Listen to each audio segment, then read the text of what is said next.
உற்சாகம், புத்துணர்ச்சி போன்றவைகள் கண்டிப்பாக இருக்கும். மறுபடியும் ஒரு பலனை நான் நிச்சயமாக சொல்லுவேன். என்ன சொல்லுவேன் அப்படின்னு சொன்னால், நல்ல நேரம் வந்துருச்சுன்றதுக்காக கால் பெருவிரல் கூட தெரியாத அளவுக்கு போர்வையை அப்படியே இழுத்து பூத்திக்கிட்டு வீட்டுக்குள்ளே படுத்துக்கிட்டு இருந்தால் ஒன்றும் நடக்காது. யாரும் 500 ரூபா நோட்டு கட்டை வச்சு உள்ளே வச்சு சூட்கேஸ் நிறைய அப்படி வச்சுக்கிட்டு வாசலில் வச்சுட்டு போக மாட்டாங்க. யாரும் ஓட்டை பிரிச்சுக்கிட்டு தங்க கட்டியை பொத்துன்னு மடியில் போட மாட்டாங்க. நம்ம உழைச்சா நமக்கு காசு, நம்ம முயற்சி பண்ணால் நமக்கு காசு.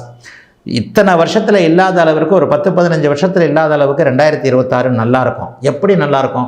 உங்கள் அளவுக்கு என்ன முயற்சிகள் நீங்கள் பண்ணுறீங்களோ அதை விட ஒருபடி மேலான, நீங்கள் பண்ணுற முயற்சிகளை விட ஒருபடி மேலான அமைப்புகள் இப்போது கண்டிப்பாக துளாராசிக்காரர்களுக்கு உண்டு.